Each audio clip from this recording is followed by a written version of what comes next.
Bismillahirrahmanirrahim. Assalamualaikum warahmatullahi wabarakatuh. Pada kesempatan kali ini saya akan membahas mengenai cara menambah ZRAM atau swap RAM di device Android.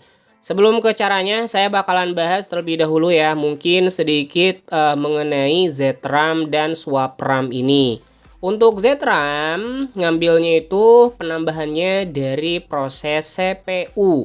Sementara untuk swap RAM atau istilah populernya itu adalah RAM extend, itu ngambilnya dari penyimpanan internal.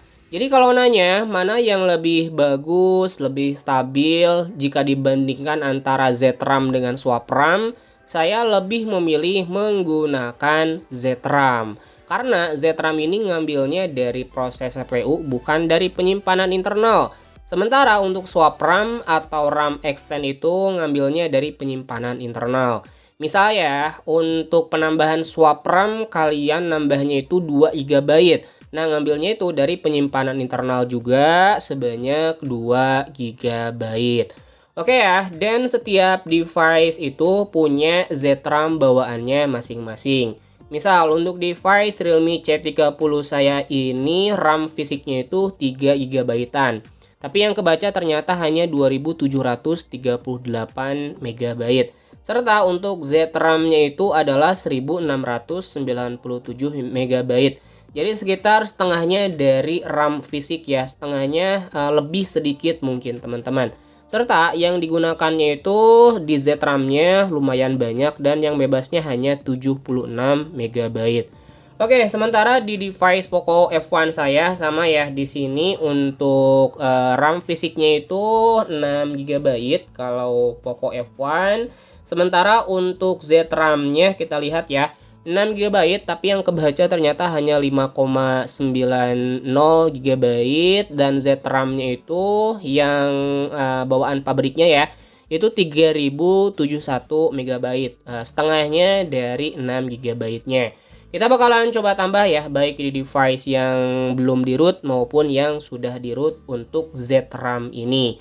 Untuk device yang sudah di root ini mudah banget ya, teman-teman bisa lihat terlebih dahulu. ZRAM bawaannya adalah 3071 ya. Kita bakalan coba tambah untuk ZRAM, dimana untuk filenya ini ada ZRAM versi 2.5 dari Bank Reprog. Ada yang ukuran 1 GB, 2 GB, 4 GB, jadi sesuaikan aja dengan RAM fisiknya masing-masing. Karena device Poco F1 ini RAM fisiknya adalah 6 GB ya teman-teman. Nah di sini kita tambahkan aja untuk ZRAM-nya itu 4 GB-an aja. Oke, langsung aja di sini untuk pemasangannya bisa menggunakan Magis ataupun kernel SU karena udah support ya untuk modul ini. Langsung aja masuk ke bagian modul, kemudian pasang dan cari untuk ZRAM-nya. Misal di sini saya menggunakan ZRAM dari Bank Reprog itu yang 4 GB-an. Kita tinggal tunggu ya hingga proses instalasi dari ZRAM-nya selesai. Kalau sudah seperti ini, karena menggunakan Magis ataupun kernel SU wajib dimulai ulang terlebih dahulu. Kalau belum dimulai ulang nanti untuk modulnya belum bisa diterapkan. Oke, kita sambil nunggu ya teman-teman, gimana caranya di device non-root. Nah, untuk device non-root itu tergantung dari stok ROM-nya, support atau tidak menggunakan swap RAM. Misalkan di sini untuk Realme 9 Pro saya ya, kita masuk terlebih dahulu aja ke bagian pengaturan. Kemudian ada di bagian tentang telepon atau tentang perangkatnya.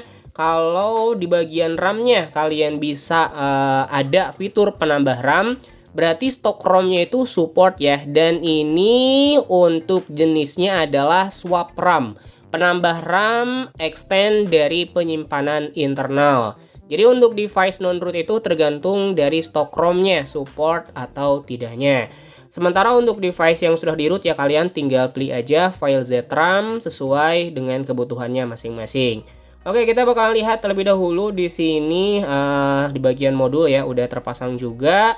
Kemudian kita bakalan lihat juga di bagian depth check-nya apakah menjadi 4 GB-an atau tidak. Oke, kita bakalan lihat teman-teman. Nah, di sini ya untuk RAM fisiknya masih sama 5,9, sementara untuk ZRAM-nya sekarang sudah bertambah menjadi 4095 MB. Oke, jadi seperti itu aja mungkin ya. Dan untuk penambahan ZRAM ini bakalan ngaruh banget ke performa multitasking dan performa gamingnya juga. Semoga bermanfaat untuk pembahasannya. Jikalau kalian suka silahkan di like. Jikalau tidak suka ya tinggal dislike aja. Saya akhiri. Wassalamualaikum warahmatullahi wabarakatuh.